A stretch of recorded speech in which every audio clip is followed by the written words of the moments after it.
Sobat Maestro, sesaat lagi kita akan mendengarkan renungan harian bersama GKI Kebonjati Bandung.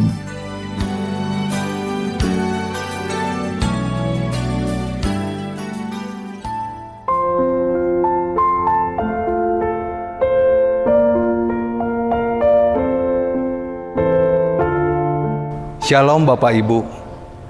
Tema renungan kita hari ini adalah semuanya adalah kasih karunia yang diambil dari Efesus 2 ayat 1 sampai 10. Efesus 2 ayat 1 sampai 10. Kamu dahulu sudah mati karena pelanggaran-pelanggaran dan dosa-dosamu.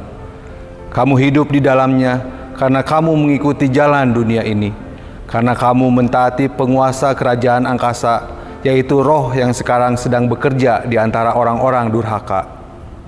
Sebenarnya, dahulu kami juga semua terhitung di antara mereka, ketika kami hidup di dalam hawa nafsu daging dan menuruti kehendak daging dan pikiran kami yang jahat.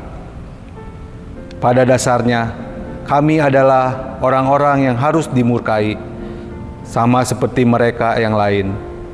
Tetapi Allah yang kaya dengan rahmat oleh karena kasih-Nya yang besar yang dilimpahkannya kepada kita, telah menghidupkan kita bersama-sama dengan Kristus, sekalipun kita telah mati oleh kesalahan-kesalahan kita. Oleh kasih karunia kamu diselamatkan, dan di dalam Kristus Yesus Ia telah membangkitkan kita juga dan memberikan tempat bersama-sama dengan Dia di sorga, supaya pada masa yang akan datang, Ia menunjukkan kepada kita kekayaan kasih karunia-Nya yang melimpah-limpah sesuai dengan kebaikan-Nya terhadap kita dalam Kristus Yesus. Sebab karena kasih karunia kamu diselamatkan oleh iman, itu bukan hasil usahamu, tetapi pemberian Allah. Itu bukan hasil pekerjaanmu.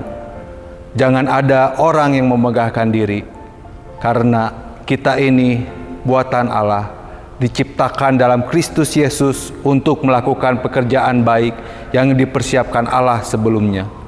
Ia mau supaya kita hidup di dalamnya.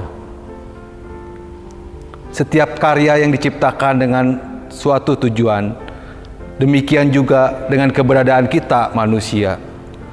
Manusia tidak dapat lagi hidup sesuai dengan maksud dan tujuan Allah menciptakan dia, karena pelanggaran-pelanggaran dan dosa-dosanya. Dari penjelasan Rasul Paulus, kita dapat melihat beberapa aspek yang menyebabkan manusia hidup di dalam dosa. Yang pertama, gaya hidup masa kini yang didasarkan pada patokan-patokan dan penilaian-penilaian duniawi. Yang kedua, kita diperintah oleh roh-roh jahat penguasa kerajaan angkasa.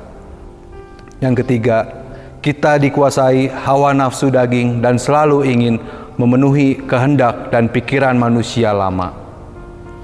Dahulu kita telah mati karena dosa, tetapi sekarang kita hidup karena anugerah Allah. Dahulu kita telah mati karena dosa dan pelanggaran dan seharusnya dimurkai, tetapi Allah yang kaya dengan kasih-Nya yang besar telah menghidupkan kita bersama dengan Kristus. Kita tidak dapat menyelamatkan diri sendiri, tetapi kita diselamatkan karena kasih karunia Allah di dalam Kristus. Dalam Efesus 2 ayat 4-10, kita dapat belajar untuk memahami dasar pengalaman dan tujuan hidup dalam anugerah Allah. Karena kasih-Nya, Allah telah mengutus Yesus Kristus untuk datang ke dalam dunia. Melalui kematian-Nya di atas kayu salib, karya keselamatannya telah digenapi. Setiap orang yang percaya kepadanya tidak akan binasa, melainkan beroleh hidup yang kekal. Oleh karena itu, kita sungguh-sungguh percaya kepadanya, serta bersyukur atas rahmat Allah yang telah dilimpahkannya kepada kita. Kita yang dahulu mati karena dosa, kini telah dibangkitkan bersama Kristus dalam anugerah Allah. Sekarang, kita hidup dalam persekutuan dengan Kristus dan memiliki pengharapan untuk duduk bersama dengan Dia di sorga. Allah memberikan kepada kita hidup karena anugerah-Nya untuk menunjukkan kasih karunia-Nya yang melimpah. agar jangan ada orang yang memegahkan diri, melainkan dapat melakukan pekerjaan baik yang sesuai dengan kehendaknya. Jadi, kita diselamatkan bukan karena berbuat baik, tetapi kita diselamatkan untuk berbuat baik. Sebagai ungkapan kasih dan syukur kepadanya, hendaklah kita semakin giat melakukan pekerjaan baik untuk menjadi berkat bagi banyak orang dan memuliakan Allah.